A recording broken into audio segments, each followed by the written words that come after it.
भारत माता की जय। भारत माता की जय। भारत माता की जय। वंदे मातरम। वंदे मातरम। वंदे मातरम। आइए सब लोग एक बार थोड़ी देर के लिए आंख बंद करें अपनी, अपने उन पूर्वजों को याद करें जिन्होंने असंख्य यातनाएं झेली, युद्ध किया, अपमान सहा, जजिया दिया, टैक्स दिया, लेकिन धर्मांतरण नहीं किया। और इसीलिए आज हम ब्राह्मण हैं, क्षत्रिय हैं, वैश्य हैं, दलित हैं, मिश्रा हैं, उपाध्याय हैं, यादव हैं, अग्रवाल हैं, जैन हैं, माहेश्वरी हैं, मारवाड़ी हैं।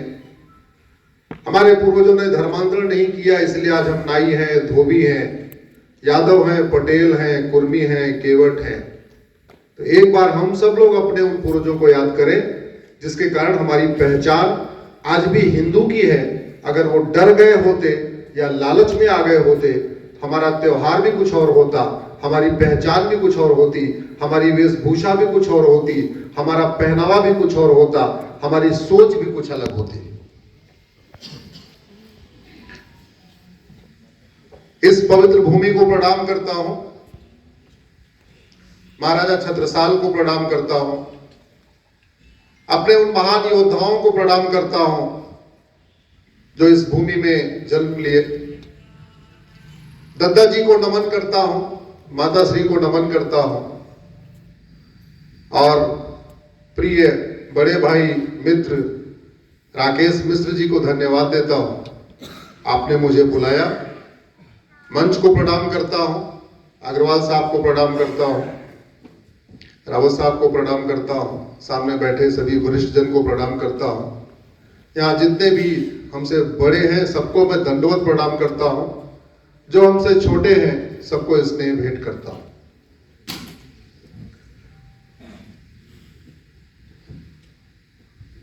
इंसान में 3 लिंग होता है, पुल्लिंग, स्त्रीलिंग और नपुंसकलिंग।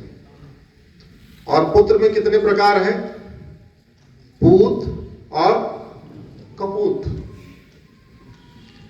कितने परसेंट पूत होते हैं और कितने परसेंट कपूत होते हैं, इसके एनालिसिस तो खुद ही करना पड़ेगा। कौन पूत है कौन कपूत है ये खुद ही सोचना पड़ेगा, क्योंकि यहाँ तीसरा कोई ऑप्शन नहीं है। वैसे पुल्लिंग है, स्त्रीलिंग है, नपुंसकलिंग है, लेकिन पुत्र में केवल 2 ही कैटेगरी है, या तो पूत या तो कपूत। पूत या सपूत या कपूत, तीसरी कोई कैटेगरी नहीं। मैं भाई राकेश जी को सपूत मानता हूं। अपने पिता की इच्छा को जो पूरा करे, जीते जी पूरा करे और मरणोपरांत पूरा करे, उसको क्या कहेंगे? पूत कहेंगे या सपूत कहेंगे? जरा बोलिए। सपूत। आप सपूत हैं, अपने पिताजी की इच्छा पूरी कर रहे हैं, उन कार्यों को बढ़ा रहे हैं जो वो कर रहे थे, उन कार्यों को कर रहे हैं जो उनका सपना था। भगवान आपको इसी तरीके से हर तरीके की शक्ति देता रहे, जैसे आप पिताजी की इच्छा को पूरी करते रहे। आप सब लोग बड़े संख्या में आए हैं और बैठने के बाद मैं ऑडिटोरियम को देख रहा था। इसमें किसके चित्र हैं? जरा जोर से बोलिए जरा। माताओं के, हमारी बहनों के चित्र। अगर यहां की डेमोग्राफी बदल जाए तो ये चित्र होंगे क्या? जोर से बोलिए जरा। नहीं। अगर डेमोग्राफी बदल जाए तो ये, जैसे हमने शुरुआत में सरस्वती माँ के और उनके माल्यार्पण किया है दद्दा जी को, ये परंपरा रहेगी क्या? नहीं। दीप जलेगा क्या? नहीं। आप सबके माथे पे तिलक रहेगा क्या? डेमोग्राफी बदल जाए, हमारी बहन बेटियों के मांग में सिंदूर रहेगा क्या? नहीं। डेमोग्राफी बदल जाए तो जो अभी हम त्योहार मनाते हैं हर महीने, कुछ न कुछ चलता ही रहता है। 1 महीने का कल्पवास चलेगा, उसके बाद होली आ जाएगी, उसके बाद फिर नहीं, अभी तो संक्रांति आ रही है, उसके बाद फिर महीने भर का कल्पवास, फिर होली, फिर कुछ न कुछ चलता ही रहेगा। पूरे साल भर हम लोग त्योहार मनाते हैं, ये परंपराएं चलेंगी क्या? तो सबसे जो बड़ा खतरा है वो है डेमोग्राफिक इम्बैलेंस। पहले मैं इंजीनियर था तो मेरी आदत पड़ गई हर चीज में इंजीनियरिंग करने की, हर चीज में 5W एनालिसिस करने की। मैं एक्सीडेंटल लॉयर हूं, बेसिकली मैं इंजीनियर हूं। मैंने इंजीनियरिंग किया, कई कंपनियों में नौकरी की, उसके बाद इंजीनियरिंग का कैरियर छोड़ा, इधर आ गया, सुप्रीम कोर्ट में वकालत करने लग गया। तो जब मैं अपनी समस्याओं की, भारत की समस्याओं को लिखता हूं तो मुझे एक भी समस्या लाइलाज नहीं दिखाई पड़ती, एक भी समस्या विश्वव्यापी नहीं दिखाई पड़ती। मैं आप लोगों से भी आग्रह करूंगा, अगर आप अखबार पढ़ते हैं तो एक बार ये चिंतन करिए कि जो उसमें समस्या लिखी है, क्या ये लाइलाज समस्या है, क्या ये विश्वव्यापी समस्या है? जोर से बोलिए। घूसखोरी पूरी दुनिया की समस्या है क्या? जोर से बोलिए जरा। कमीशनखोरी पूरी दुनिया में है, जमाखोरी पूरी दुनिया में है। भोजन हो गया कि नहीं हुआ? हो गया। लेकिन आवाज वैसी नहीं लग रही।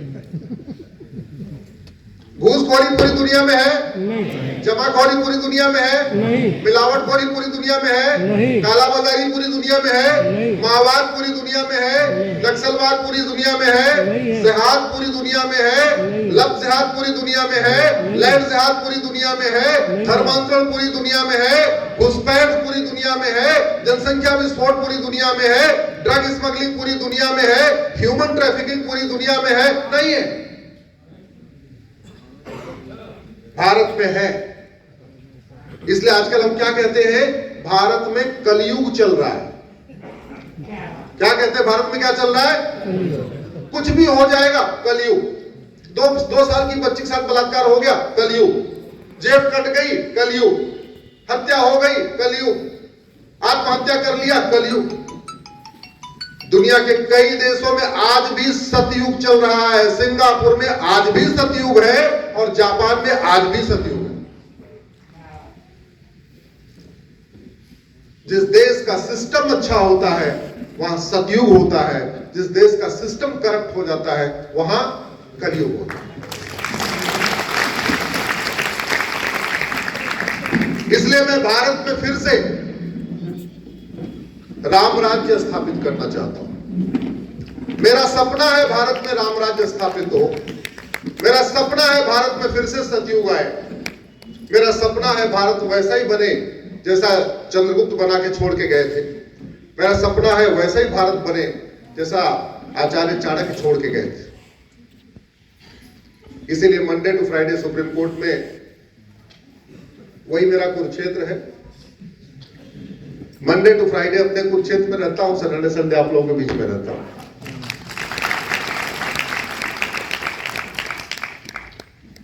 अब तक भारत में टोटल 800 जिले हैं, उसमें से 500 जिलों में जाने का अवसर मिला है।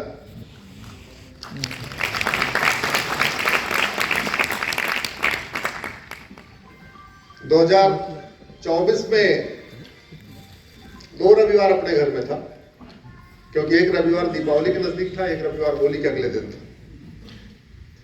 2025 वाला वो रविवार आया नहीं अभी तक, वो निकल गया। इसलिए जब कभी अवसर मिलता है तो पत्नी को साथ ही लेके चल देता हूँ। चलो ठीक है, घर पे रविवार हम रहते नहीं, चलो बाहर ही कहीं चल देते हैं। तो आज आदरणीय राकेश जी ने सब परिवार बुलाया, तो परिवार उधर खजुराहो में मंदिर देख रहा है, मैं आप लोगों का दर्शन कर रहा हूं।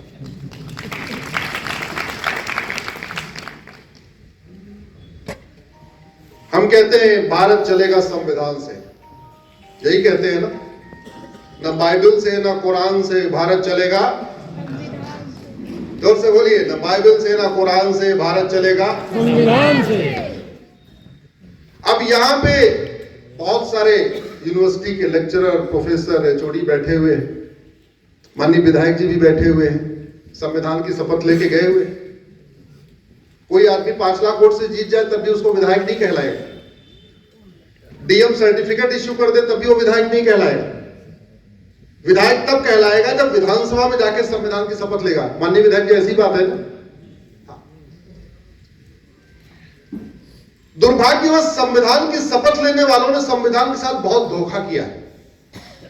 जाने में किया, अनजाने में किया, नासमझी में किया या जानबूझ के किया, लेकिन संविधान के साथ बहुत धोखा हुआ। और सबसे ज्यादा ब्लंडर उन लोगों ने किया जिनको संविधान को पढ़ के संविधान की व्याख्या करनी थी।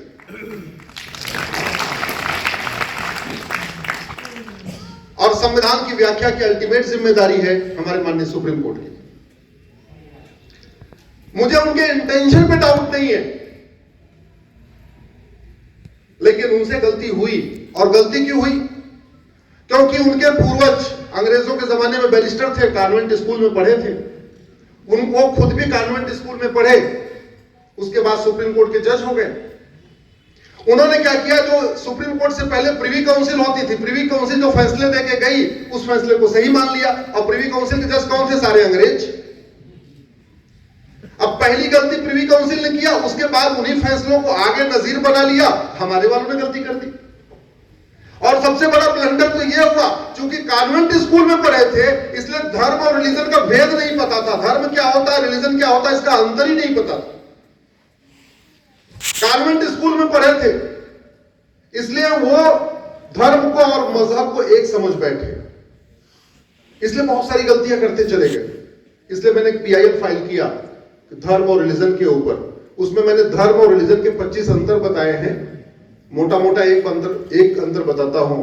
धर्म जोड़ता है और मजहब, जोर से बोलिए, धर्म जोड़ता है और मजहब तोड़ता है। धर्म जोड़ता है और मजहब तोड़ता है। यही बात हमारे माननीय सुप्रीम कोर्ट के शुरुआत के जज नहीं समझ पाए, इसलिए उन्होंने धर्म को रिलीजन समझ लिया। हमारे माननीय सुप्रीम कोर्ट के जजों ने संविधान की व्याख्या करते समय गलती यह कर दिया, उन्होंने कहा हिरन एनिमल है और भेड़िया एनिमल है, इसलिए article 14 equality before law equal protection of law. जितना प्रोटेक्शन हिरन को मिलेगा उतने प्रोटेक्शन भेड़िया को मिलेगा, जितना खान-पान हिरन को मिलेगा उतने खान-पान भेड़िया को मिलेगा। नतीजा यह हुआ, हिरन जिस तेजी के साथ मजबूत होना था वो तो हुआ नहीं, भेड़िया ज्यादा मजबूत हो गया। और जब भेड़िया मजबूत होगा तो किसको खाएगा? जोर से बोलिए जरा। उन्होंने कहा ये बबूल भी ट्री है, टेक्निकली समझिए इसको, बबूल भी ट्री है, आम भी ट्री है। Article 14 equality before law equal protection of law.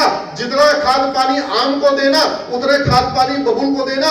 नतीजे हुआ, पहले बबूल में छोटे छोटे कांटे थे, बाद में बबूल में बड़े बड़े कांटे हो गए। और ये नेचर का लॉ है, आम और बबूल एक साथ सरवाइव नहीं कर सकते। आम के बगल में बबूल लगाइए तो भी आम सूख जाएगा, बबूल के बगल में आम लगाइए तो भी आम सूख जाएगा। और इसमें आम की गलती है ही नहीं है, इसमें आम की कोई गलती नहीं।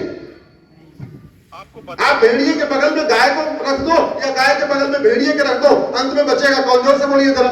भेड़िया। आम के बगल में बबूल को लगा दो या बबूल के बगल में आम को लगा दो, 5 साल के बाद कौन बचेगा? जोर से बोलिए जरा। बबूल। ये नेचर का लॉ है। अब हम क्या कह रहे? जागो जागो जागो। अरे जाग के क्या करेगा? आम कभी बबूल नहीं हो सकता, बबूल कभी आम नहीं हो सकता, हिरन कभी भेड़िया नहीं हो सकता, भेड़िया कभी हिरन नहीं हो सकता। इसलिए जिम्मेदारी तो उस माली की है जो उस गार्डन की रखवाली कर रहा है, कि जैसे उसको बबूल दिखाए उसको उखाड़ के फेंक दे। अगर बबूल रहेगा तो दिक्कत करेगा। मैं आज एक नया विषय आपसे पूछता हूं, क्योंकि सारे बुद्धिजीवी बैठे हैं, डॉक्टर साहब खुद ही, मिश्रा जी हैं, आप बहुत बड़ी संख्या में यहां सब बैठे हैं। मुझे पता है ये वीडियो बहुत जल्दी हमारे माननीय सुप्रीम कोर्ट तक जजों तक पहुंचेगा, क्योंकि मैं बोलता कहीं हूं वीडियो पहुंच जाता है। तो आप लोग उत्तर जोर से देना, जिससे केवल मेरी बात न पहुंचे, हमारे साथ साथ कुछ हो तो केवल मुझे ना झेलना पड़े।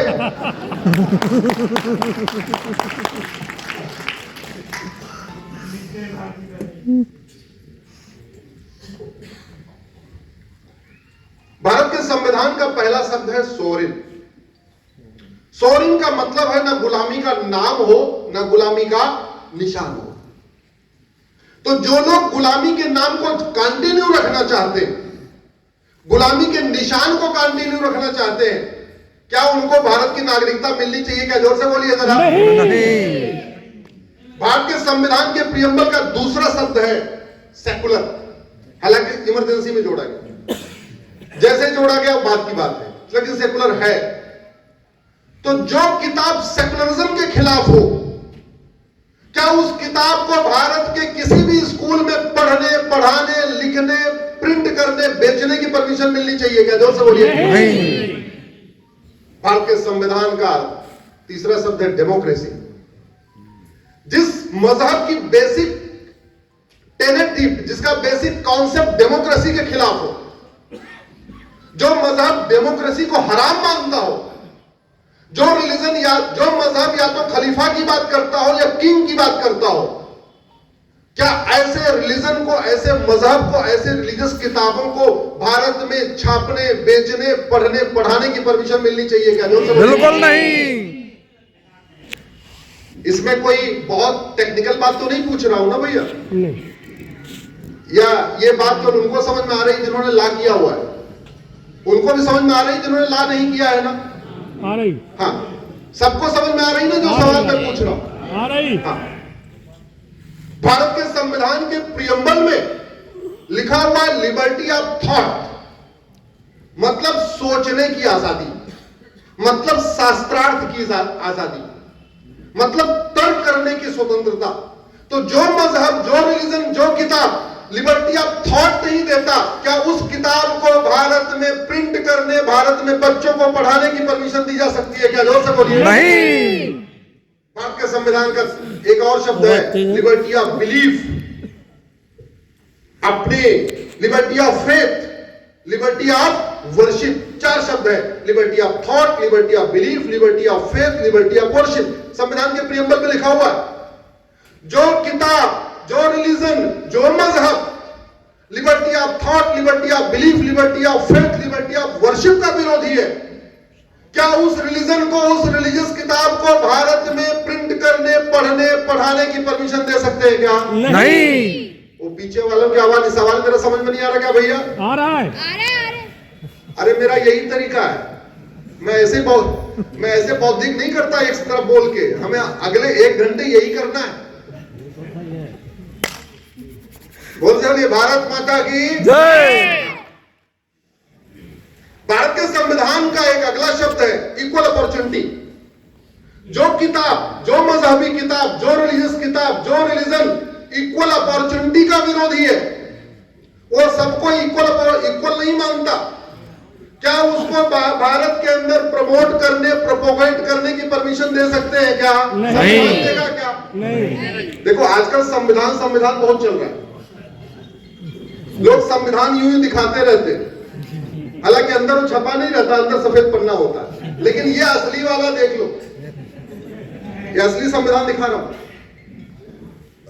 भारत का जो संविधान, जो रिलीजन, जो पंथ, जो मजहब, जो किताब जेंडर जस्टिस, जेंडर इक्वालिटी की विरोधी है, जो माता पिता को एक समान नहीं मानता, पति पत्नी को एक समान नहीं मानता, भाई बहन को एक समान नहीं मानता, बेटा और बेटी को एक समान नहीं मानता, क्या उस मजहब, उस किताब, उस रिलीजन को भारत में प्रोपोगेट करने की परमिशन दी जा सकती है? क्या? जोर से बोलिए। बिल्कुल नहीं। आशा करता हूं हमारी आपकी बात संविधान की व्याख्या करने वाले माननीय सुप्रीम कोर्ट के जजों तक पहुंच जाएगी। भारत के संविधान के प्रियम्बल का अगला पन्ना है fraternity, unity, national integration, nation first. जो मजहब, जो किताब नेशन फर्स्ट को मानती नहीं है, उसके लिए राष्ट्र प्रथम नहीं है, क्या उस किताब को पढ़ने, पढ़ाने की, बच्चों को ब्रेन वॉश करने की परमिशन दे सकते हैं? क्या? नहीं। संविधान का अगला article 14, equality before law, equal protection of law, यानी सब एक समान है, यानी जिसको हम कहते हैं वसुधैव कुटुंबकम। जो किताब, जो मजहब आर्टिकल 14 को नहीं मानता, equality before law, equal protection of law को नहीं मानता, सबको एक समान नहीं मानता, यानी religion, race, caste, sex, place of birth के आधार पे सबके साथ भेदभाव करता है, उसको भारत में पढ़ने, पढ़ाने और प्रिंट करने की और बेचने की परमिशन दी जा सकती है क्या? जोर से बोलिए। नहीं। आर्टिकल 16 कहता है इक्वल अपॉर्चुनिटी। जो रिलीजन इक्वल अपॉर्चुनिटी का विरोधी है उसको भारत में प्रमोट करने की परमिशन दे सकते हैं क्या? नहीं। भारत का संविधान का आर्टिकल 25 फ्रीडम ऑफ रिलीजन देता है। हेलो, धर्म की पूर्ण स्वतंत्रता है, रिलीजन की बहुत आंशिक स्वतंत्रता है। ऑडिट इसलिए हमारे संविधान निर्माताओं ने धर्म के बारे में तो लिखा ही नहीं। क्यों? जैसे संविधान में कहीं नहीं लिखा है भोजन करना है, करते हैं कि नहीं करते? संविधान में कहीं नहीं लिखा सुबह उठ के नहाना है, नहाते हैं कि नहीं नहाते? संविधान में कहीं नहीं लिखा हुआ है कपड़े पहनना है, लेकिन कपड़े पहनते कि नहीं पहनते? तो बेसिक चीजें इसमें नहीं लिखी हुई हैं। वो चीजें लिखी हुई हैं जिसके बारे में इंसान गड़बड़ कर सकता है। वो चीजें लिखी हुई हैं जिसको करने से इंसान शैतान बन जाएगा। इसलिए संविधान में फ्रीडम ऑफ रिलीजन दिया गया बहुत आंशिक, उसमें 3 बैरियर लगा दिया गया। कोई ऐसा काम नहीं करोगे पब्लिक ऑर्डर डिस्टर्ब हो, कोई ऐसा काम नहीं करोगे किसी का हेल्थ डिस्टर्ब हो, कोई ऐसा काम नहीं करोगे जिससे एयर पोल्यूशन हो, कोई ऐसा काम नहीं करोगे जिससे वाटर पोल्यूशन हो, कोई ऐसा काम नहीं करोगे जिससे नॉइज पोल्यूशन हो, कोई ऐसा काम नहीं करोगे जिससे लैंड पोल्यूशन हो, कोई ऐसा काम नहीं करोगे जिससे किसी की नींद खराब हो जाए, कोई ऐसा काम नहीं करोगे जिससे दूसरों को दुख पहुंचे। संविधान प्रेम करने की इजाजत देता है, नफरत करने की नहीं। संविधान सच बोलने की इजाजत देता है, झूठ बोलने की नहीं। संविधान धर्म पालन की इजाजत देता है, धर्मांतरण की नहीं। संविधान रीतियों की इजाजत देता है, कुरीतियों की नहीं। संविधान प्रथा की इजाजत देता है, कुप्रथा की नहीं। संविधान भारत की संस्कृति को मजबूत करता है, विदेशी संस्कृति को नहीं। संविधान भारत की भाषाओं को मजबूत करता है, विदेशी भाषाओं की नहीं। संविधान भारत की परंपराओं को मजबूत करता है, विदेशी परंपराओं को नहीं। क्यों? क्योंकि ये दुनिया का संविधान नहीं बल्कि किसका संविधान है? जोर से बोलिए जरा। भारत। कहीं न कहीं हमारे संविधान की शपथ लेने वाले यही गड़बड़ कर बैठे। व्याख्या करनी थी संविधान की, भारत की, चश्मा लगाना था भारत वाला, चश्मा लगा दिया ऑक्सफोर्ड और कैम्ब्रिज वाला। और जब आपका चश्मा गड़बड़ होगा, आपका नंबर गड़बड़ होगा, तो व्याख्या में गड़बड़ी हो जाएगी। यही गड़बड़ी हुई भारत के साथ। इन्हीं गड़बड़ियों को ठीक कराने की कोशिश कर रहा हूं। और सबसे बड़ा ब्लंडर क्या हुआ, मैं अब उस पे आता हूं। भारत में क्या है ये? जोर से बोलिए। संविधान। संविधान को 2 संधि विच्छेद करिए। संविधान, सबके लिए समान विधान। और भारत में चल क्या रहा है? बहुविधान। हिंदू का अलग विधान, मुस्लिम का अलग विधान, पारसी का अलग विधान, ईसाई का अलग विधान। संविधान चल कहां रहा है? कहते हैं हम स्वतंत्र हैं, स्वतंत्र। स्व मतलब स्वयं का, तंत्र मतलब सिस्टम। विधायक जी इसको विधानसभा में उठाइए। कितने स्वतंत्र हैं इसके ऊपर चर्चा होनी चाहिए। एजुकेशन सिस्टम गुलामी का, टैक्स सिस्टम गुलामी का, बिजनेस सिस्टम गुलामी का, पुलिस सिस्टम गुलामी का, एडमिनिस्ट्रेटिव सिस्टम गुलामी का, जुडिशियल सिस्टम गुलामी का। अरे इवन नाम गुलामी के। जो मुगलों के समय हवलदार कहलाता था, आदमी हवलदार कहला रहा है। जो लेखपाल था वो लेखपाल, जो पटवारी था पटवारी, जो कानून को था कानून को, जो थाना था वो थाना। हमने आज तक थाना को प्राइमरी सुरक्षा केंद्र तक नहीं घोषित किया। जैसे प्राथमिक स्वास्थ्य केंद्र होता है वैसे क्या होना चाहिए? प्राथमिक सुरक्षा केंद्र। लेकिन गुलामी का नाम चल रहा है। नहीं हो सकते। वही पेशकार, वही तहसीलदार, वही हवलदार। हाँ मेरे पास। ये सिस्टम बदलना चाहिए कि नहीं चाहिए? जोर से बोलिए जरा। हाँ अरे सबसे बड़ा ब्लंडर किया हमारे संविधान की शपथ लेने वालों ने आर्टिकल 30 के बारे में। भारत के संविधान का आर्टिकल 27 कहता है मजहब को प्रमोट करने के लिए 1 रुपए खर्च नहीं किया जाएगा। ध्यान रखिए, धर्म को प्रमोट करने पर रोक नहीं है। किसको प्रमोट करने पर रोक है? रिलीजन को। लेकिन चूंकि हमारे वाले धर्म रिलीजन को समझ रहे थे तो ब्लंडर किया उन्होंने। आर्टिकल 28 कहता है किसी भी सरकार के द्वारा मान्यता प्राप्त स्कूल में या सरकार के द्वारा फंडेड स्कूल में कोई रिलीजियस टीचिंग नहीं होगी। मजहबी तालीम नहीं होगी। धार्मिक शिक्षा पे रोक नहीं लगाया, किस पे रोक लगाया? मजहबी। और उससे भी बड़ा ब्लंडर किया आर्टिकल 30 में। आर्टिकल 30 में यह कहा कि जो माइनॉरिटी है उनको एजुकेशन इंस्टीट्यूशन खोलने का अधिकार है। एजुकेशन इंस्टीट्यूशन मतलब लॉ कॉलेज खोल लीजिए, बीएड कॉलेज खोल लीजिए, मेडिकल कॉलेज खोल लीजिए, एमबीए कॉलेज खोल लीजिए। लेकिन हमारे संविधान की व्याख्या करने वाले माननीय सुप्रीम कोर्ट के जजों ने और हमारे संविधान की व्याख्या करने वाले माननीय प्रधानमंत्रियों ने, माननीय मंत्रियों ने, मुख्यमंत्रियों ने उस एजुकेशन इंस्टीट्यूशन को रिलीजियस एजुकेशन इंस्टीट्यूशन समझ लिया और एक कम्युनिटी को मदरसा खोलने का अधिकार दे दिया, दूसरे को चर्च खोलने का और मिशनरी स्कूल खोलने का अधिकार दिया। संविधान में लिखा ही नहीं है। मैं इस विषय पे किसी से भी कहीं पे भी सार्वजनिक चर्चा के लिए तैयार हूं और जो एक बार भारत के संविधान में मुझे मदरसा दिखा दे, मैं पूरे जीवन अपने सार्वजनिक जीवन से बाहर हो जाऊंगा। भारत का संविधान मदरसा खोलने की परमिशन ही नहीं देता। भारत का संविधान मदरसा बोर्ड बनाने की परमिशन नहीं देता। भारत का संविधान मदरसों को फंड देने की तो बिल्कुल परमिशन नहीं देता। क्यों? क्योंकि मदरसा एजुकेशन इंस्टीट्यूशन नहीं है, मदरसा दीनी तालीम केंद्र है। संविधान तो कहता है मजहब को प्रमोट करने के लिए 1 रुपए खर्च नहीं करना। मदरसा वसुधैव कुटुंबकम को प्रमोट करता है या मजहब को? जोर से बोलिए जरा। मजहब को। मदरसा नारी तू नारायणी को प्रमोट करता है या मजहब को? मदरसा सर्वे भवन्तु सुखिनः सर्वे सन्तु निरामया को प्रमोट करता है या मजहब को? फिर कैसे कर सकता? इतना बड़ा ब्लंडर सुप्रीम कोर्ट में हुआ है, इतना बड़ा ब्लंडर संसद में हुआ है।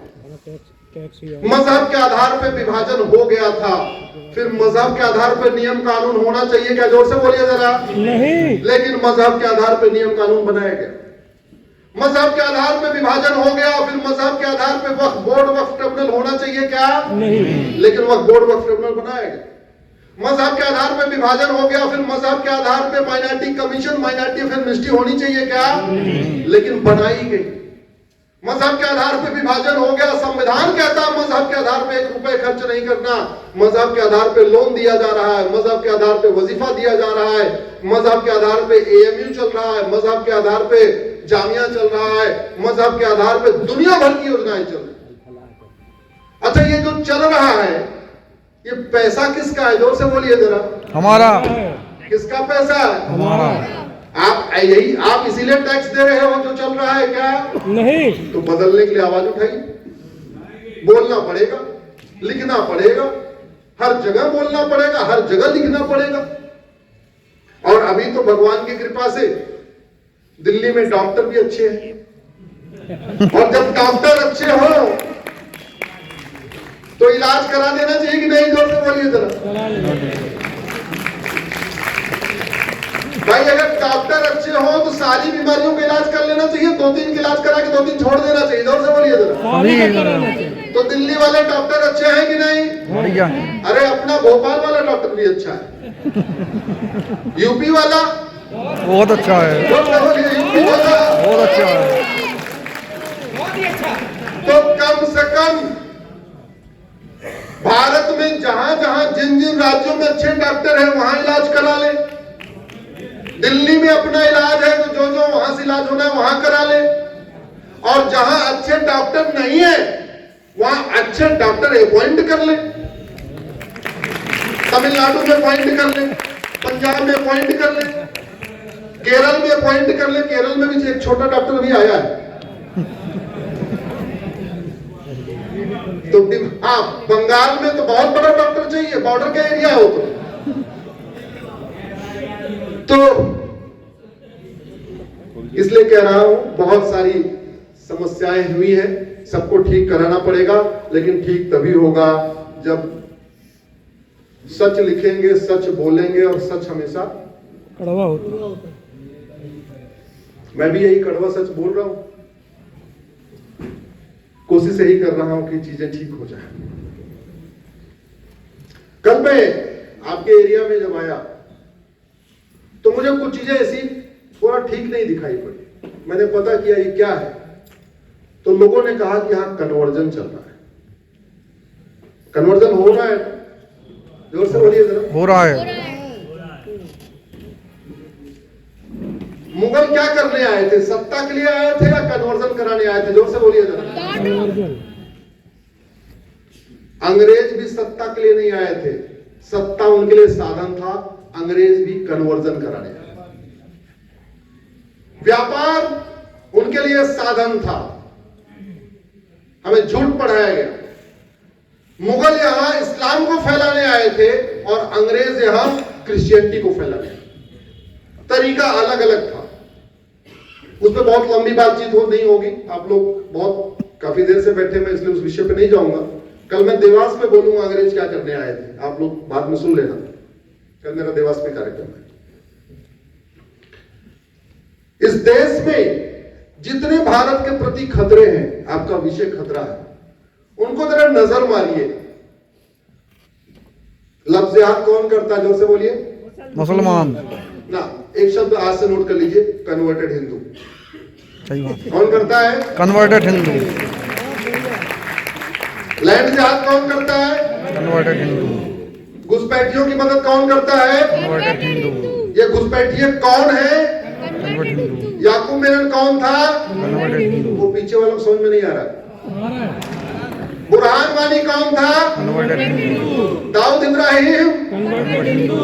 अराजकता कौन फैलाता है? कन्वर्टेड हिंदू। पत्थरबाजी कौन करता है? कन्वर्टेड हिंदू। गणेश पंडाल में पत्थर कौन फेंकता है? कन्वर्टेड हिंदू। दुर्गा पंडाल में पत्थर कौन फेंकता है? कन्वर्टेड हिंदू। यानी भारत के लिए सबसे बड़ा खतरा क्या है? कन्वर्टेड हिंदू। हिंदुओं के लिए सबसे बड़ा खतरा क्या है? कन्वर्टेड हिंदू। सनातनियों के लिए सबसे बड़ा खतरा क्या है? कन्वर्टेड हिंदू। इसका मतलब सबसे बड़ा खतरा कन्वर्जन है। गुरु तेग बहादुर जी को अपना सर्वस्व बलिदान किस लिए करना पड़ा था? कन्वर्जन रोकने के लिए। गुरु गोविंद सिंह जी ने सबसे बड़ा बलिदान क्यों किया? कन्वर्जन रोकने के लिए। 4 साहिबजादों का बलिदान किस लिए हुआ? कन्वर्जन रोकने के लिए। बंदा बहादुर का बलिदान किस लिए हुआ? कन्वर्जन। अरे बाकी तो छोड़िए, आपके जो चंदेल राजा लड़ रहे थे, किस चीज से बचने के लिए लड़ रहे थे? जोर से बोलिए जरा। कन्वर्जन। हाँ, क्योंकि जैसे अगर सत्ता मिल जाती वो कन्वर्ट करा देते। और जिस चीज को रोकने के लिए हमारे पूर्वजों ने इतना बलिदान किया, जिस चीज से बचने के लिए हमारे पूर्वजों ने टैक्स दे दिया, जिस चीज से बचने के लिए क्षत्रिय हरिजन बन गए, गांव के बाहर रहने लग गए, क्या वो समस्या खत्म हो गई? क्या? जोर से बोलिए जरा। बिल्कुल नहीं। धर्मांतरण मुगलों के समय हो रहा था, धर्मांतरण अंग्रेजों के समय हो रहा था, धर्मांतरण आज भी हो रहा है। और बीमारी बढ़ी नहीं, बीमारी घटी नहीं, बल्कि बीमारी बढ़ गई है। तो जब बीमारी बढ़ रही हो तो हमें इसका यह देखना चाहिए इसका वायरस कहां से आ रहा है। अगर आपके घर में बहनें बैठी हुई हैं, गैस चूल्हा जब चल रहा होता है तो बुझाने के लिए क्या करती है? मुंह से फूंक मारती है या उसकी नॉब बंद करती है? जोर से बोलिए जरा। ओ भैया, गैस कैसे बंद होता नहीं पता है क्या? पता है। क्या करते? नॉब बंद। सप्लाई काटते। क्या करते हैं? सप्लाई काटते। सप्लाई काटते। अगर सप्लाई न काटे और मुंह से बुझाने की कोशिश करे तो हो सकता है साड़ी में आग लग जाए, मुंह भी जल जाए। तो पहला काम क्या करना चाहिए? सप्लाई बंद। सप्लाई करना। तो इस देश में कन्वर्जन की सबसे पहले सप्लाई काटना पड़ेगा। कन्वर्जन की सप्लाई कैसे हो रही है? 1894 में अंग्रेजों ने कानून बनाया, उसको कहते हैं लैंड एक्विजिशन एक्ट। अंग्रेजों ने वो सारे काम किए जो मुगलों ने किए थे, बस तरीका अलग था। मुगल तलवार के दम पे करते थे, अंग्रेज कानून बना के करते थे। लैंड एक्विजिशन एक्ट बनाया उन्होंने, बोला हम पूरे देश में कलेक्टर का ऑफिस बनाएंगे, कप्तान का ऑफिस बनाएंगे। जहां उनको 10 एकड़ जमीन चाहिए होती थी कलेक्टर का ऑफिस, कप्तान ऑफिस बनाने के लिए, वो 100 एकड़ जमीन रिक्वायर कर लेते थे। 10 एकड़ में कलेक्टर का ऑफिस, कप्तान का ऑफिस, और 90 एकड़ जमीन चर्च और मिशनरियों को दे देते थे। पूरे देश में हमें सिविल लाइन बनी है। दिल्ली में सिविल लाइन है, कानपुर में सिविल लाइन है, प्रयाग में सिविल लाइन है, पटना में, पूरे देश में सिविल लाइन बनी हुई है। ये सारी की सारी सिविल लाइन 1894 के कानून द्वारा बनी हुई है। और उन्होंने क्या किया, हजार एकड़ जमीन एक्वायर किया, 50 एकड़ में कलेक्टर का ऑफिस, कप्तान का ऑफिस, कोर्ट बना दिया, और बाकी की पूरी जमीन चर्चेज मिशनरियों को दे दिया।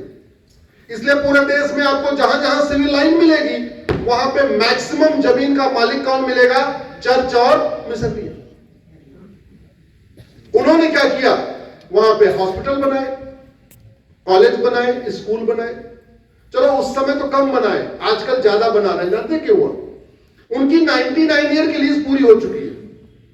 जो चर्च और मिशनरियों को जमीन बांटी गई थी 1895, 1896, 1897, मतलब 1900 तक बांटी गई, वो सबकी सब 99 ईयर की लीज पूरी हो गई है। सन 2000 आते आते पूरे देश में चर्च के जितने स्कूल हैं, जितने हॉस्पिटल हैं, जो कुछ उनके ऑफिसेज हैं, सबकी 99 ईयर की लीज पूरी हो गई। अब उनको लगता है क्या पता कल कोई सरकार आए, हमारी जमीन लीज को दोबारा रिन्यू ना करे और जमीन वापस ले ले। तो अब वो क्या कर रहे हैं, चर्च सिविल लाइनों में प्लॉटिंग कर रहे हैं। सिविल लाइन में एक बिस्वा जमीन बिकती है तो कम से कम 2 करोड़ की, तो सिविल लाइन में 10 बिस्वा में जमीन बेच देते हैं, मिल गया उनको 20 करोड़। और सिविल लाइन से दूर, शहर से दूर 20 किलोमीटर दूर जाके 20 करोड़ में 20 एकड़ जमीन खरीद लेते हैं। और फिर उन्होंने 10 एकड़ की प्लॉटिंग किया, फिर यहां से 20 करोड़ लिया और उसके ऊपर जाके स्कूल बना दिया। एक पैसा बाहर से लेना पड़ा क्या, जोर से बोलिए जरा, एक पैसा किसी से चंदा लेना पड़ा क्या, नहीं। सिविल लाइन के 1 बीघे जमीन में शानदार उनका 12वीं तक का स्कूल तैयार हो गया। जब सारा वही तैयार हो गया तो फिर वो 25%, 30 या 50% सीट भी अगर फ्री में कन्वर्ट करने वालों को दे दे, कोई इनको नुकसान आएगा क्या? अब राकेश मिश्रा जी अगर स्कूल बनाना चाहे, ये स्कूल बनाएंगे तो पहले तो लोन लेना पड़ेगा, दोस्तों से चंदा लेना पड़ेगा, इकट्ठा करना पड़ेगा। तो ये तो फ्री में नहीं पढ़ा सकते, लेकिन मिशनरियां पढ़ा सकती, नहीं पढ़ा सकती। ये पूरे देश में मिशनरियां जो स्कूलों में फ्री में एडमिशन देके पढ़ा रही है, वो कोई बाहर का पैसा नहीं है, वो उनका खुद का यही सिविल लाइन का पैसा। वो हॉस्पिटल में इसलिए फ्री में इलाज कर रही है, कहीं बाहर से कुछ नहीं करना है, सिविल लाइन का पैसा। ये बंद होना चाहिए कि नहीं बंद होना चाहिए? बंद होना चाहिए। इसलिए मैं कह रहा हूं, इस वीडियो को जो लोग भी सुन रहे हैं, जितने सांसद और विधायक सुन रहे हैं, वो संसद और विधानसभा में आवाज उठाएं और जो 99 ईयर की लीज पूरी हो चुकी है, उस लीज को दोबारा रिन्यू न किया जाए, और जो लीज पूरी हो गई है वो उनसे वापस किया जाए। अब उनको तो पैसा आ रहा है सिविल लाइन से, दूसरे वाले को पैसा आ रहा है वक्फ बोर्ड से। भारत में 100 लाख एकड़ जमीनों पे कब्जा है। ये मैंने आंकड़े दिए हैं। मैंने वक्फ एक्ट को चैलेंज किया था, शायद आपको पता होगा, तो वक्फ कानून बदल गया। तो जब मैंने वक्फ एक्ट को चैलेंज किया था तो मैंने रिसर्च किया, तो मुझे पता चला भारत में 10 लाख एकड़ जमीन पे कब्जा है वक्फ बोर्ड का। बाद में जब कानून पे बहस हो रही थी तो माननीय गृह मंत्री जी ने बताया कि 10 लाख एकड़ जमीन नहीं, 40 लाख एकड़ जमीन पे कब्जा है। हमारी जानकारी कम थी। तो 40 लाख एकड़ जमीन पे वक्फ बोर्ड का कब्जा है, 40 लाख एकड़ जमीन पे चर्चेज मिशनरियों का कब्जा है, 20 लाख एकड़ जमीन पे मजार, दरगाह, पक्का कब्रिस्तान बना के कब्जा किया हुआ है, 100 लाख एकड़ जमीन पे हमारी कब्जा हो रखा है। तो जो 40 लाख एकड़ एक कम्युनिटी के पास है, उससे जो पैसा जनरेट हो रहा है वो कन्वर्जन के काम आ रहा है। 40 लाख एकड़ जमीन दूसरे के पास है, उससे जो पैसा हो रहा है वो कन्वर्जन के काम हो रहा है। और हमारे मठ मंदिर में हम जो चढ़ाते हैं वो पंडा पुजारी को नहीं मिलता, मंदिर को नहीं मिलता, वो कहां जा रहा है? सरकार के पास। अरे कम से कम अगर मंदिर में रहता तो कुछ तो घर वापसी कराते, कुछ तो घर वापसी कराते। भाई वैष्णो देवी का 500 करोड़ अगर बचे और हम स्कीम लॉन्च करें, भाई जो जो घर वापसी करेगा 5-5 लाख देंगे, तो 500 करोड़ से साल भर में कम से कम 5 लाख लोगों को घर वापसी करा सकते हैं ना। तिरुपति में 1000 करोड़ आता है, अगर 5-5 लाख रुपए ऑफर देने में, चलो जो जो चले गए हो कोई बात नहीं, इधर आओ, तुम 2 लाख रुपए लेके गए थे, हम 5 लाख दे रहे हैं, आ जाओ वापस।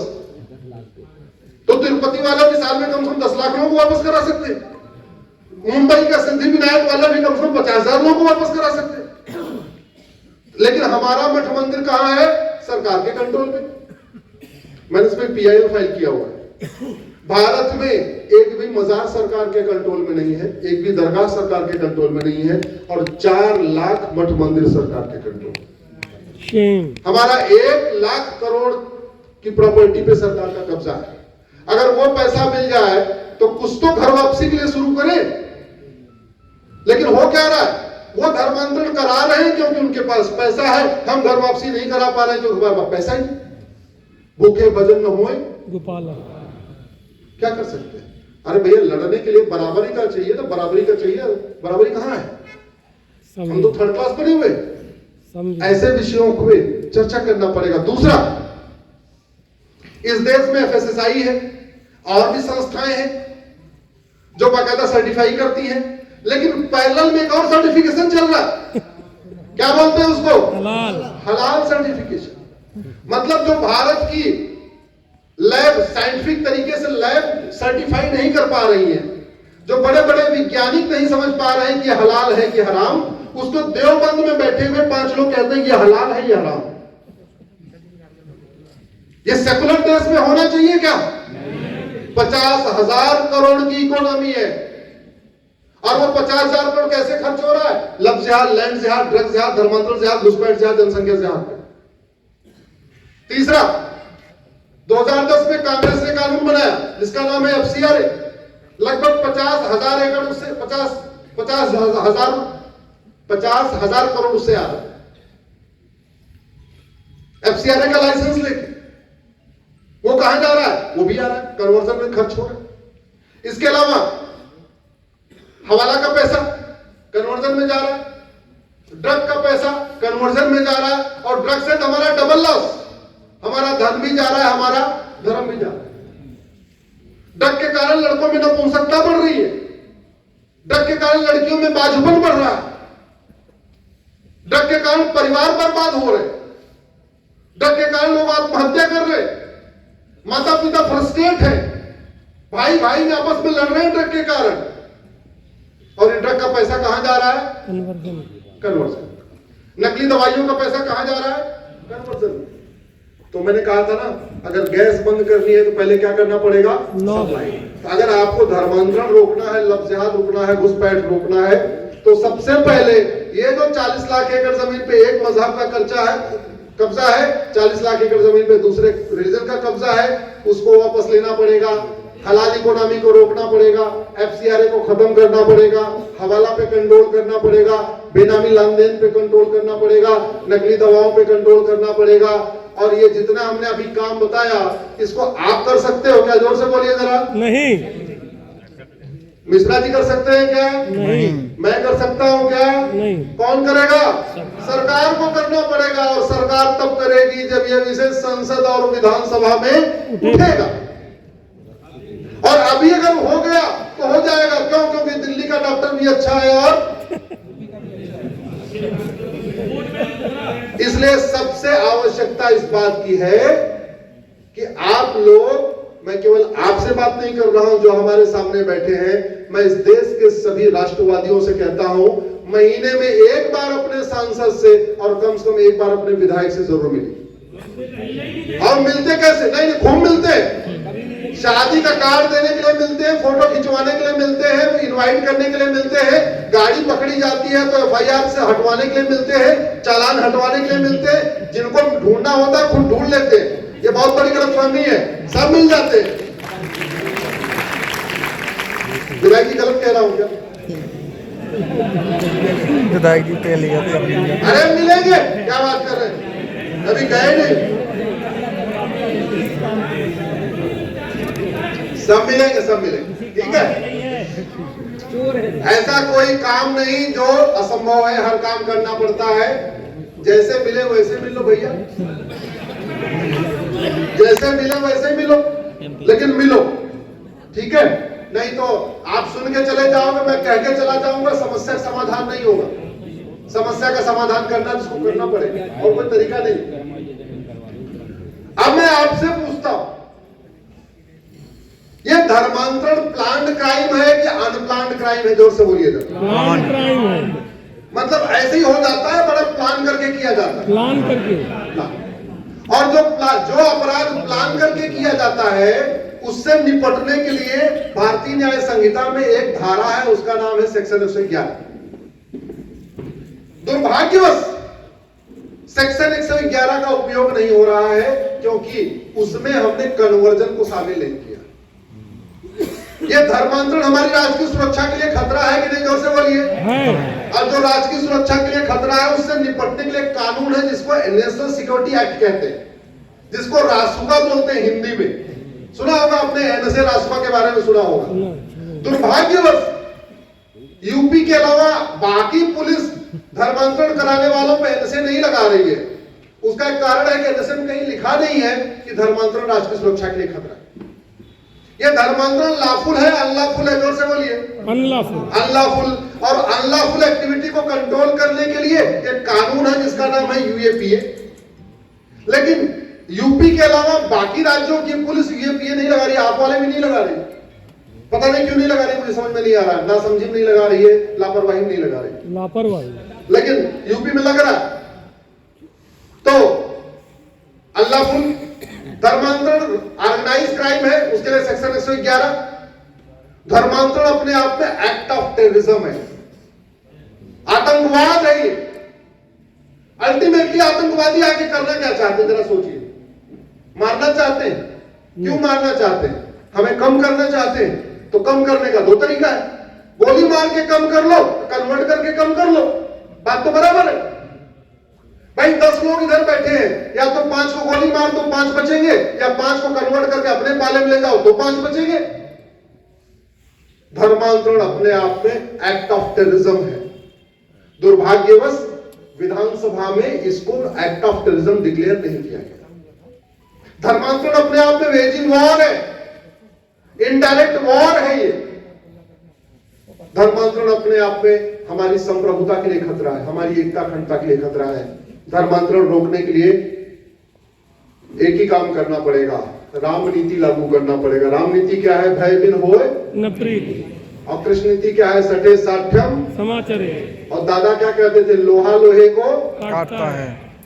तो 3 काम कर ले, राम नीति लागू कर दे, कृष्ण नीति लागू कर दे। दत्ता जी जो कहते थे लोहा लोहे को काटता है, वो सिद्धांत अपना ले। मैं गारंटी के साथ कहता हूं 90% धर्मांतरण 1 साल में रुक जाए। सप्लाई काटना पड़ेगा, सप्लाई काटो, कानून का खौफ पैदा करो। जिस दिन भारत में धर्मांतरण कराने वाले मिशनरी और जिहादियों का narco polygraph brain mapping test होना शुरू हो जाएगा, धर्मांतरण कराने वाले मिशनरी और जिहादियों की 100% प्रॉपर्टी जब्त होना शुरू हो जाएगा, इनका जो है इनकी सिटीजनशिप खत्म होना शुरू हो जाएगा, और साल भर के अंदर इनको आजीवन कारावास देना शुरू हो जाएगा, अपने आप भारत में धर्मांतरण रुक जाएगा। और धर्मांतरण रुक जाएगा, हमारी आने वाली पीढ़ियां सुरक्षित हो जाएंगी। क्यों? क्योंकि हिंदुओं के लिए सबसे बड़ा खतरा कौन है? जोर से बोलिए। कन्वर्टेड हिंदू। हिंदू के लिए सबसे बड़ा खतरा कौन है? कन्वर्टेड हिंदू। तो कन्वर्जन इसलिए हमारे सबसे बड़ा खतरा है, इसलिए कन्वर्जन को रोकना है। तो भैया कानून बदलना पड़ेगा, कानून लगवाना पड़ेगा, तभी बात बनेगी।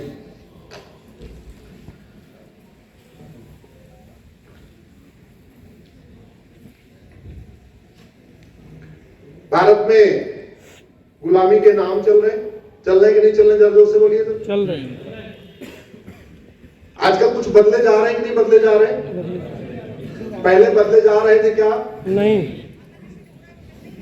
इसमें हमारा कोई गांधीवादी कोई बुजुर्ग बैठे हैं क्या? गांधीवादी कोई नहीं बैठे?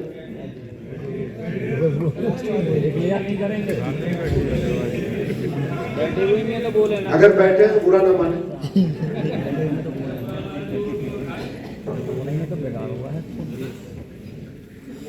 1925 में एक संगठन बना जिसकी हम 100वीं वर्षगांठ मना रहे हैं। क्या नाम है उसका? बोलिए। लेकिन उसी को काटने के लिए, उसी को काउंटर करने के लिए एक और संगठन बना अगले साल 1926 में, जिसके बारे में हम बहुत कम जानते हैं, और उसका नाम है तबलीगी जमात। 150 देशों में काम करता है, जिसका हेडक्वार्टर भारत में है। सुप्रीम कोर्ट और संसद से 3 किलोमीटर की दूरी पे निजामुद्दीन में है। ये कोरोना आ गया, थोड़ा उस संगठन के बारे में आम जनता को पता चल गया, नहीं तो वो भी नहीं पता चलता, इतना साइलेंटली काम करता है। गूगल करिएगा biggest Jamaat of the world, फिर आपको उसका उत्तर मिल जाएगा। भारत का विभाजन किसने कराया था? जमात इस्लामी ने। बांग्लादेश में हिंदुओं का नरसंहार कौन कर रहा है? जमात इस्लामी। और दुनिया की सबसे बड़ी जमात कौन सी है? जोर से बोलिए। पीछे वाला, सबसे बड़ी जमात कौन सी है? तबलीगी जमात। और समझे नहीं, सबसे बड़ी जमात कौन सी है? तबलीगी जमात। गूगल करके देखना। अरब ने बैन किया हुआ है उसको, कजाकिस्तान ने बैन किया हुआ है, किर्गिस्तान ने बैन किया हुआ है, रूस ने बैन किया हुआ है, दुनिया के 9 देशों ने बैन किया हुआ है। और भारत में लोगों को उस संगठन का नाम भी नहीं पता। इसलिए कहते हैं बिस्तर के नीचे सांप है, पता ही नहीं एक सांप, हमें लग रहा है अच्छा कोई कोजी कपड़ा पड़ा हुआ है। तो न मैं तबलीगी जमात की बात करूंगा, न मैं कांग्रेस की बात करूंगा, मैं एक तीसरे संगठन की बात करूंगा जिसका नाम है तबलीगी कांग्रेस। तो मैं आगे कुछ सवाल पूछूंगा, आपको पीछे पीछे बोलना है तबलीगी कांग्रेस। क्या बोलना है? तबलीगी कांग्रेस।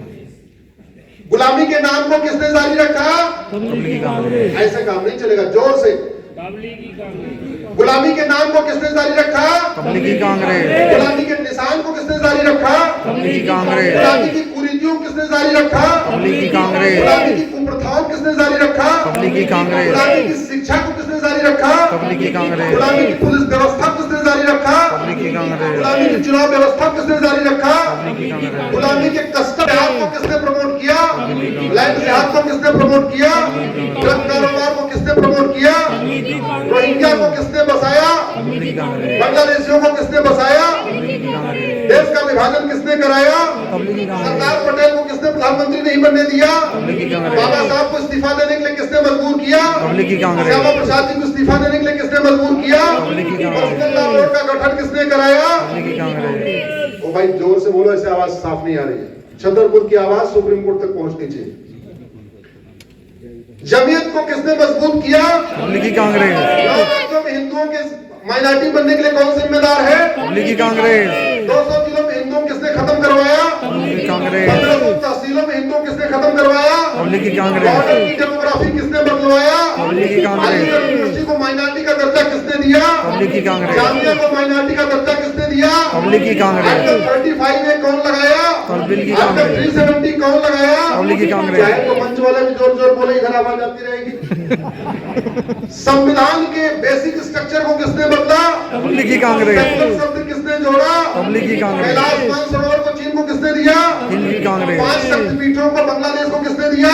तबलीगी कांग्रेस। ननकाना साहब को पाकिस्तान को किसने दिया? तबलीगी कांग्रेस। शंकराचार्य जी को किसने गिरफ्तार करवाया? तबलीगी कांग्रेस। आपातकाल किसने लगाया? तबलीगी गौ कांग्रेस। रक्षकों को किसने गोली चलवाया? तबलीगी हज कांग्रेस। सब्सिडी किसने दिया? तबलीगी फतवा कांग्रेस। आतंकवाद किसने कहा? तबलीगी राम कांग्रेस। को काल्पनिक किसने बताया? तबलीगी कांग्रेस। गुलामी की पुलिस व्यवस्था किसने जारी रखा? Tablighi Congress. Place of worship act किसने बनाया? तबलीगी कांग्रेस। माइनॉरिटी कमीशन किसने बनाया? Tablighi Congress. Minority affair ministry किसने बनाया? तबलीगी कांग्रेस। वक्फ बोर्ड किसने बनाया? ट्रिब्यूनल किसने बनाया? तबलीगी कांग्रेस। मजहब के आधार पर नियम कानून किसने बनाया? तबलीगी कांग्रेस। मजहब के आधार पर स्कूल कॉलेज किसने खुलवाया? तबलीगी कांग्रेस। मजहब के आधार पर लोक वजीफा किसने बांटा? बोलो इतना बड़ा नेता आया तबलीगी कांग्रेस। कांग्रेस तबलीगी कांग्रेस भारत माता की अब मुझे बताओ, ये तबलीगी कांग्रेस हमारे लिए खतरा है कि नहीं? और ये तबलीगी कांग्रेस खत्म हो गई क्या? नहीं। कैसे खत्म होगी? जागरूकता फैलाने से। जागरूकता कैसे फैलेगी? एक एक आदमी 100 आदमी को बताए, एक एक आदमी 100 लोगों को लिख के समझाए, एक एक आदमी 100 लोगों को वीडियो फॉरवर्ड करे। मैं तो कहता हूँ यही वाला वीडियो 100 500 लोग फॉरवर्ड कर दो, काफी जागरूकता बढ़ जाएगी। छतरपुर में कार्यक्रम हुआ, राकेश मिश्रा जी ने कार्यक्रम रखा, दत्ता जी की याद में कार्यक्रम हुआ। इसकी भी गूंज पूरा देश में फैल जाएगी और तबलीगी कांग्रेस के बारे में सबको पता चल जाएगी। मैं कांग्रेस की बात नहीं कर रहा हूं, मैं तबलीगी जमात की बात नहीं कर रहा हूं, मैं कर रहा हूं एक तीसरा संगठन, उसका नाम है तबलीगी कांग्रेस। भारत माता की कर सकते हैं क्या? बिल्कुल करेंगे क्या? करेंगे। देखिए, राजा रणजीत सिंह ने कभी सोचा नहीं था कि पंजाब के 2 टुकड़े होंगे। हुए कि नहीं हुए? जोर से बोलिए। हुए। राजा शशांक ने कभी सोचा नहीं था बंगाल के 2 टुकड़े होंगे। हुए कि नहीं हुए? हो गए। राजा हरि सिंह ने कभी सोचा नहीं था कश्मीर के 2 टुकड़े होंगे। हुए कि नहीं हुए? हो गए। हमारे पूर्वजों ने कभी नहीं सोचा होगा हम 500 साल मुगलों के गुलाम रहेंगे। हुए कि नहीं हुए? हमारे पूर्वजों ने कभी नहीं सोचा हम 200 साल अंग्रेजों के गुलाम रहेंगे। हुए कि नहीं हुए? हमारे पूर्वजों ने कभी नहीं सोचा होगा हमारी माताओं को जौहर करना पड़ेगा। हुए कि नहीं हुए? 1947 में जेठमलानी जी ने सोचा होगा क्या कि अपना मकान दुकान खेत खलिहान छोड़ के जाना पड़ेगा? जाना पड़ा कि नहीं पड़ा?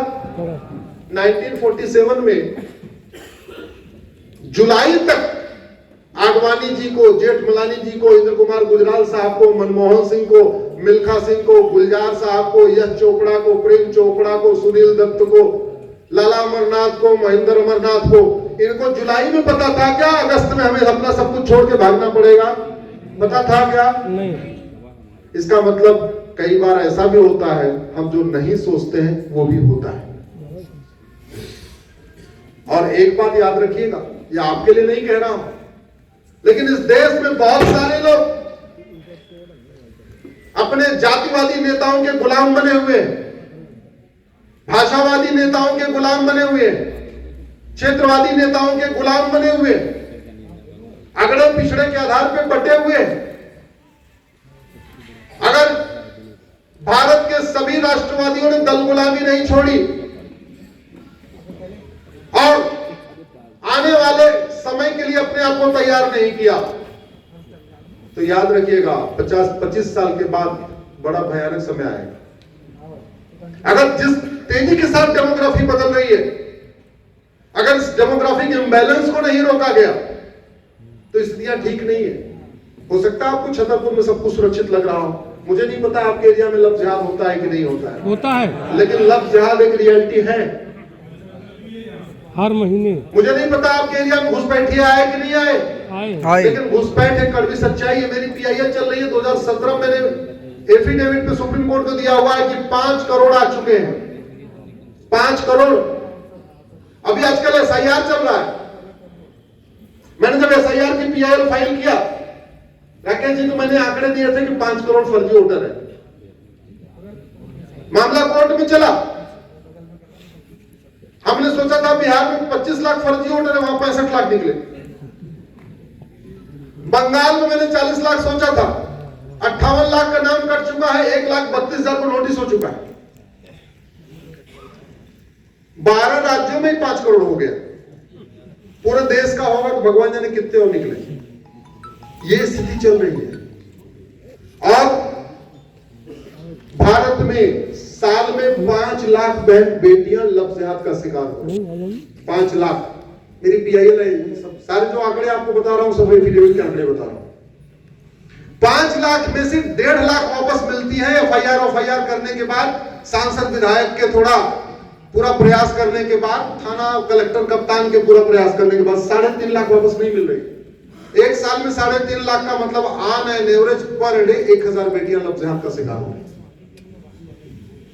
प्रतिदिन 1500 परिवारों का धर्मांतरण हो रहा है पूरे भारत में। पर डे कितने परिवार का?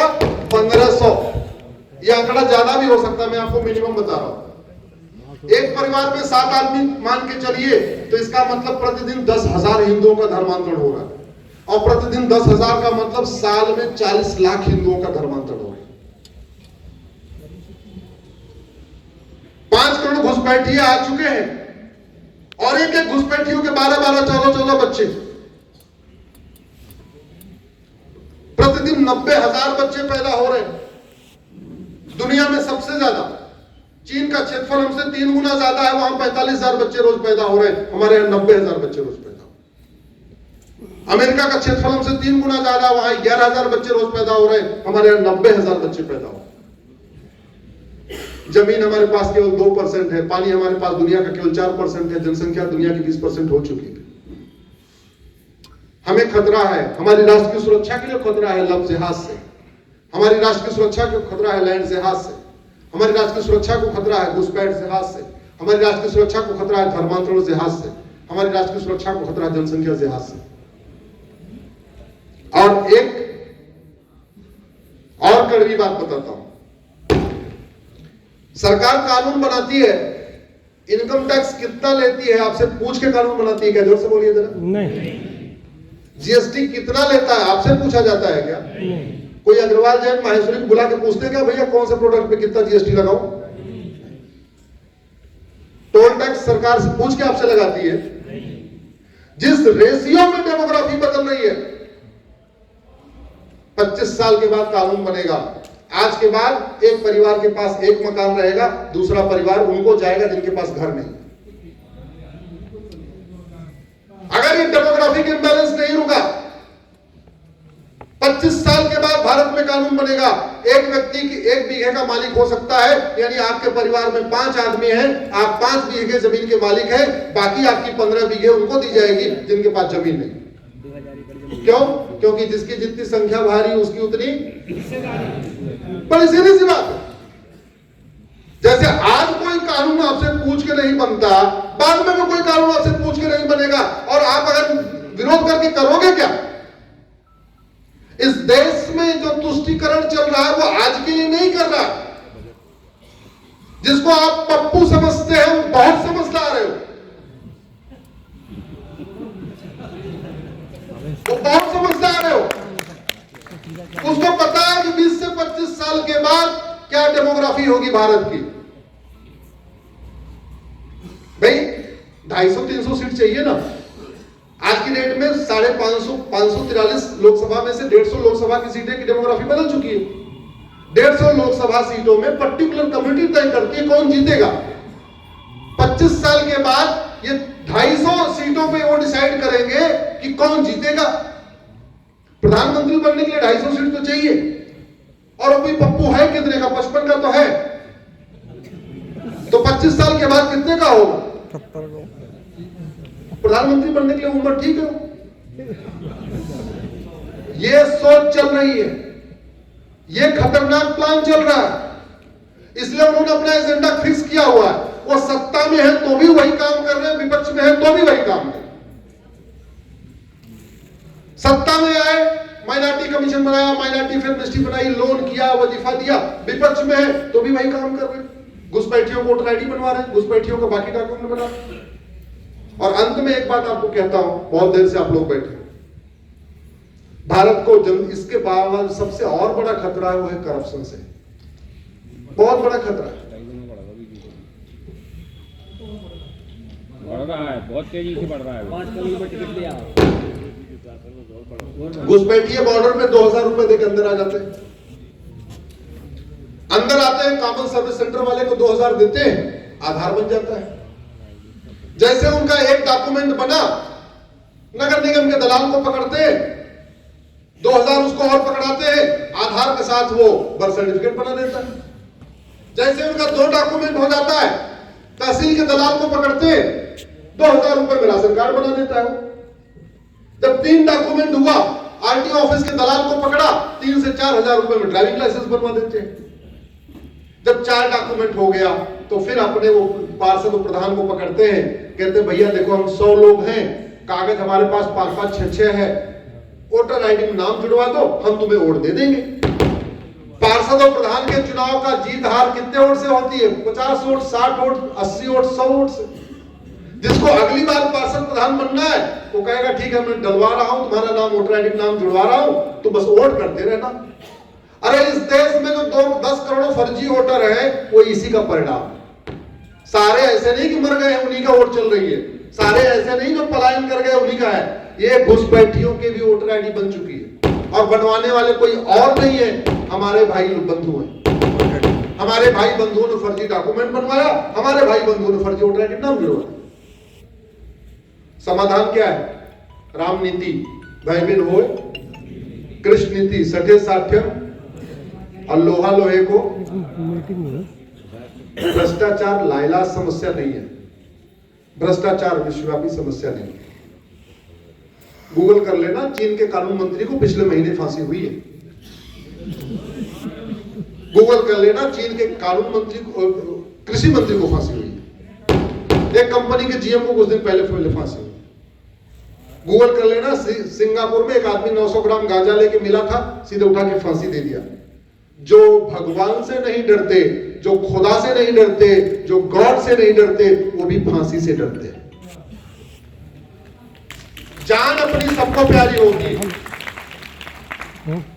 जिस दिन कानून का खौफ पैदा किया हमने यहां पे, बच्चों को ले ले भय बिन होय न प्रीत सठे साठ्यम समाचरे, लोहा लोहे को काटता है, इस सिद्धांत को लागू कर दिया हमने, उस दिन व्यवस्था ठीक हो जाएगी, देश सुरक्षित हो जाएगा। लेकिन उसके लिए थोड़ा अंदर से आवाज तो उठाना पड़ेगा। जब आपका एक उंगली ठीक करनी होती है तो कहां शून्य करना होता है? जोर से बोलिए जरा। उंगली में। लंबा थोड़ा ऑपरेशन करना होता है, कितना शून्य करना पड़ता है? और बड़ा अगर ऑपरेशन करना हो तो ये शून्य करने की व्यवस्था इसी संविधान में दी हुई है। उसको कहते हैं आर्टिकल 352। इमरजेंसी लगाओ, पूरे देश को शून्य कर दो।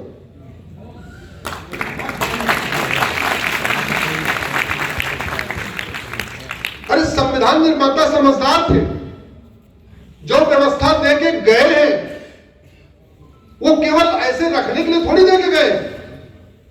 अगर उन्होंने राष्ट्रपति शासन लगाने के लिए आर्टिकल 356 दिया है तो 356 जहां जरूरत हो वहां लगाना चाहिए। अगर उन्होंने, भाई संविधान निर्माताओं ने कहा अगर एक राज्य में स्थिति गड़बड़ हो जाएगी तो 356 लगा लो, पूरे देश में अगर बड़ा ऑपरेशन करना है तो 352 लगा लो। इस देश में 352 लगा 1975 में, लेकिन जिस लिए लगाना चाहिए उसलिए नहीं लगा, वो सत्ता बचाने के लिए लगा, प्रधानमंत्री का पद बचाने के लिए भी लगा।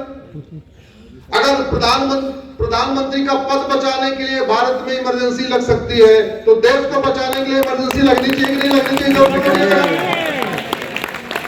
अरे एक साल चुनाव नहीं होगा, 2 साल नहीं होगा, हमारी डेमोग्राफी बदल रही है। हम इस लोकतंत्र को लेके क्या हम इसकी चटनी चाहते हैं? नहीं रहेगा लोकतंत्र 2 साल तक। ऐसी चीजें आपको बोलनी पड़ेंगी। जब आप बोलेंगे तब दिल्ली वाला डॉक्टर कहेगा अच्छा लोग ऑपरेशन करवाने के लिए तैयार हैं, आप कर लो ऑपरेशन। रात को 8 बजे भाइयों और बहनों एक काम करो, 1 साल के लिए एम्बुलेंस लगाई जाती है। आर्टिकल 352 होना चाहिए कि नहीं होना चाहिए? होना चाहिए। अरे बाबा साहब दे के गए हैं तो बाबा साहब उसमें केवल उसको देखने पढ़ने के लिए थोड़ी दे के गए। बाबा साहब का संविधान है, लागू होना चाहिए, व्यवस्था दी हुई है।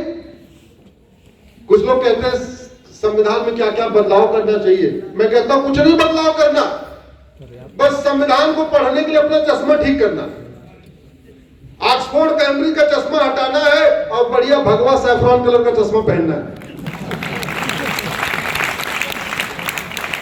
सब निकालना है, व्याख्या ठीक करनी है। विधायक जी बैठे हैं, मंद मंद मुस्कुरा रहे हैं, लगता है इस बार विधानसभा में कुछ ये भी बोलने वाले हैं, कुछ न कुछ विषय उठाएंगे।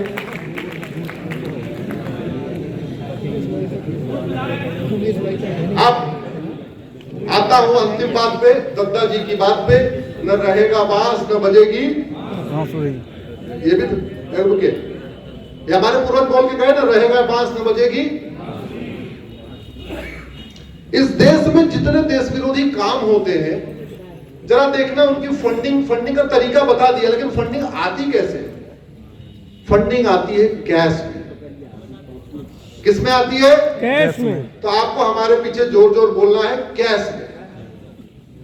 फर्जी आधार कैश में। जोर से, फर्जी आधार कैश में। फर्जी राशन कार्ड, केस में, फर्जी ड्राइविंग लाइसेंस, केस में, फर्जी बर्थ सर्टिफिकेट, केस में, फर्जी वोटर आईडी, केस में, घूसखोरी, केस में, कमीशन खोरी, केस में, जमाखोरी, केस में, मिलावटखोरी, केस में, कालाबाजारी, केस में, नशा तस्करी, केस में, मानव तस्करी, केस में, सोना तस्करी, केस में, थाने पे, केस में, तहसील में, केस में, जज साहब, केस में, कलेक्टर साहब, केस में, कप्तान साहब, केस में, पार्षद जी, केस में, प्रधान जी, केस में, नेताजी, केस में, विधायक जी, केस में, सांसद जी, केस में, मंत्री जी, केस में, टिकट मिलना केस में। वो बोल दिया जज साहब के नोटों का बोरा केस में। और हमारे पूर्वज क्या बोलते थे, न रहेगा बांस न बजेगी बांसुरी। सरकारी आंकड़े हैं कि भारत में 80% लोग पर डे 100 रुपए से कम खर्च करते हैं। ये वित्त मंत्रालय का आंकड़ा बता रहा हूं। और जो 20% लोग पर डे 100 रुपए से ज्यादा खर्च करते हैं, उनके पास एटीएम, पेटीएम, भीम, UPI, debit card, credit card है, तो उनको 100 रुपए से बड़े नोट की जरूरत है क्या? नहीं। 80% को इसलिए जरूरत नहीं है कि पर डे 100 रुपए से ज्यादा कम खर्च करते हैं, और 20% को इसलिए जरूरत नहीं है कि उनके पास एटीएम, पेटीएम, भीम, UPI, debit card, credit card है। जिस दिन भारत में 100 रुपए से बड़ी नोट बंद हो गई, भारत की 25% समस्या ठीक हो जाएगी। और पहले तो नहीं, जो अगली वाली दवाई बता रहा हूं, वो पहले नहीं हो सकती थी, अब हो सकती है। आज की डेट में उसके लिए धन्यवाद मोदी जी को जाएगा, जो उन्होंने दिया। आज की डेट में 250 करोड़ बैंक खाते खुले हुए। भारत की जनसंख्या 150 करोड़, टोटल बैंक खाते 250। 55 करोड़ तो जनधन खाते हैं। गरीब से गरीब बैंक से जुड़ा हुआ है, भूमिहीन बैंक से जुड़ा हुआ है, आदिवासी बैंक से जुड़ा हुआ है, किसान सम्मान निधि बैंक में आ रही है। सारा कुछ बैंक से सिस्टम जुड़ा हुआ है। अब इसको आधार बेस्ड अगर हम इसमें बैंकिंग शुरू कर दें और प्रॉपर्टी को आधार से लिंक कर दें, 25% भ्रष्टाचार और खत्म हो जाए। और फिर राम राज्य लाना है तो भगवान परशुराम को लाना पड़ेगा। राम राज्य लाने के लिए भगवान राम के रास्ते पे चल के राम राज्य नहीं आएगा। राम राज्य लागू करने के लिए चीन वाला कानून लाओ, भ्रष्टाचारियों की 100% संपत्ति जब्त होगी, नागरिकता खत्म होगी, साल भर के अंदर फांसी होगी। भारत में भ्रष्टाचार खत्म हो जाएगा या नहीं खत्म हो जाएगा? जोर से बोलिए। हो जाएगा। अरे सिंगापुर में नहीं है, जापान में नहीं है, ऑस्ट्रेलिया में नहीं है, भारत में भी खत्म हो जाएगा। भ्रष्टाचार खत्म हो जाए, भारत सुरक्षित हो जाएगा। इसी के साथ मैं अपनी बात खत्म करता हूं। आप लोग इतनी देर से सुने, मैं आप लोगों को विशेष रूप से धन्यवाद देता हूं। भाई साहब राकेश जी को विशेष रूप से आपको धन्यवाद देता हूं, आपने मुझे बुलाया, आप सब लोग आए, आप सब लोगों को विशेष रूप से आभार व्यक्त करता हूं। आपने इतनी देर सुना। अब आप एक बार खड़े हो जाएं, एक बार खड़े हो जाएं और पीछे से बोले हमें चाहिए आजादी। क्या बोलना है? हमें चाहिए आजादी। और हाथ उठा के काफी देर से बैठे हुए हैं, थोड़ा ऐसे। हमें चाहिए आजादी। गुलामी के नाम से हमें चाहिए। शब्दों का खतना मत करिए। हमें चाहिए आजादी। गुलामी के नाम से हमें चाहिए आजादी। गुलामी के निशान से हमें चाहिए आजादी। ओ भाई कैमरामैन भाई, थोड़ा हमें क्यों दिखा रहे हो? सबको दिखाओ ना।